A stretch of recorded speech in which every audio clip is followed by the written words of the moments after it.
Hello and welcome to A View for You, a twice-monthly journal about people and events of interest in the San Francisco Bay Area. My name is Peter Camarda. I'll be your host tonight, and we're broadcasting to you live on the San Francisco Public Access Channel, Comcast Channel 76, AT&T Channel 99, and Astound Channel 30. Tonight we have two guests from St. Francis Lutheran Church here in San Francisco who've been involved in the recent decision by the Lutheran Church to allow gay clergy to be in committed relationships. And we'll talk a little bit about that struggle and what happened over the years tonight. We have with us Pastor Robert Goldstein, welcome, and Tom Metz, a member of the congregation. So I guess I'd like to begin by telling people a little bit about what happened. This is a struggle that's actually been going on, or an evolution, I guess you could call it, for almost 20 years, and it began back in the 80s, I guess, when there were some homosexual candidates for ministry who were going to be called to congregations here in San Francisco.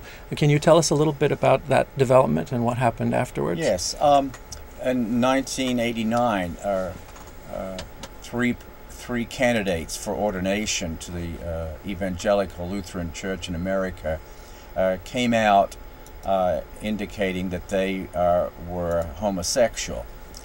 And St. Francis Lutheran Church, which is on the edge of the Castro on Church Street across from the Safeway, is a church that was physically located on the edge of the gay community at the time, and also felt that at last its ministry was to the whole community, and decided to go ahead and call the lesbian couple, Ruth Frost and Phyllis Zilhart, as their pastors. And this was in itself a visionary move. It was a decision to reflect part of what the community really was, and to minister to that community and bring good news to a community that's often received rather negative news from religious communities. And that happened, of course, I guess, as the AIDS crisis was intensifying, and there was certainly a lot of news about homosexuality and the homosexual communities. What do you think the effect of that whole national atmosphere was? Did this become a very prominent news event nationally? Did it draw attention nationally, or was it mostly a local conflict? No, it really grew into a national issue for the church. The church had already approved gay and lesbian clergy, but they had to be celibate, which was quite a paradox for the Lutheran community. After all, Martin Luther ended celibacy and encouraged the priests to marry. So the very church that bears his name was now requiring celibacy of gay and lesbian individuals.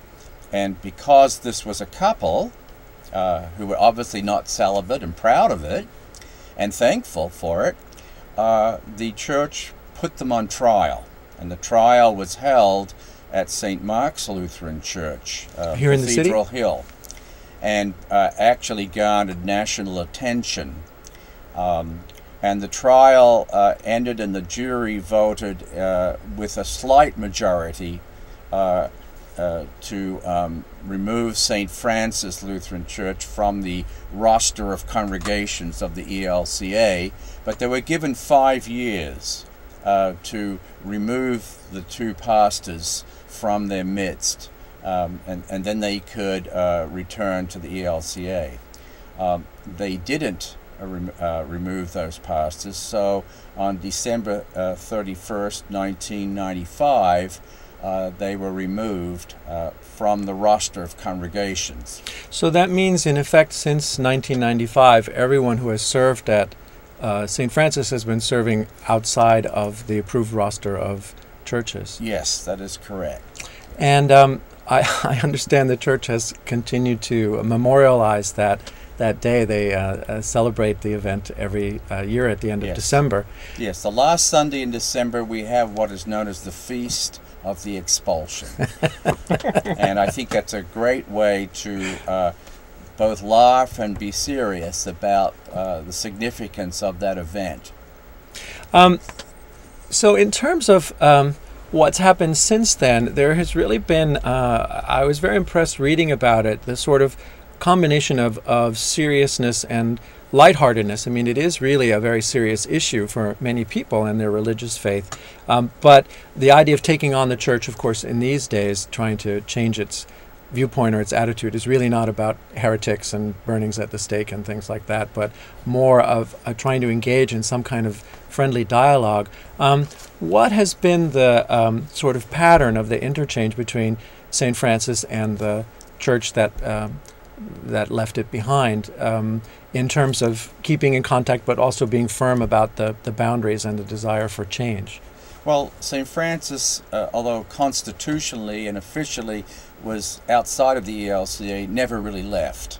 I always described it as on the cutting edge of the outside of the envelope of change of that church. And they were very instrumental in providing structures for congregations and for clergy who sided with St. Francis to find churches to serve in, and other programs for educating the laity.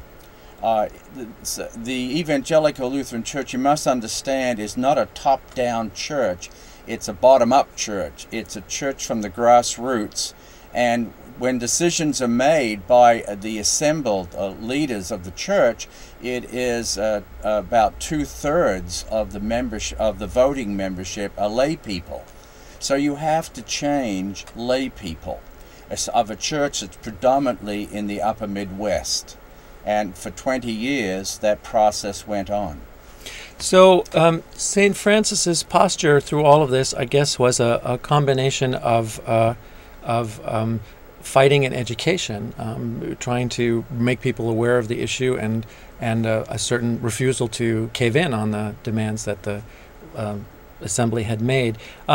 You mentioned, I think, to me when we were talking earlier, that they actually set up a roster of extraordinary ministers, or ministers who were willing to be... St. Francis members and other congregations throughout the country who were allied in the cause set up what eventually became called Extraordinary Lutheran Ministries. And the word extraordinary there was not some show-off. It was basically saying this was out of the ordinary methods of ordination. And people would be shepherded through the process of being candidates for ordination. And they would then be approved and called to congregations that supported the gay rights movement in the Lutheran Church, and would be extraordinarily ordained. So then, in effect, there was a whole group of people, a sort of shadow organization or parallel organization that was offering to make ordination and service possible for people who disagreed with the Assembly's decision. Right, and it was supportive to them and supportive to the congregations, as well as educative to congregations as they expressed interest in the program. So do you think that the existence of that roster of extraordinary ministers and the services that they performed were helpful in convincing the Assembly to finally change its mind this past August? I would think from what I heard that a number of the bishops of the Lutheran Church were impressed with the caliber of the extraordinarily ordained clergy, because they were willing to go outside the structure and stand up to it, risk their careers to do this. And so it often produced a quality of clergy that they admired.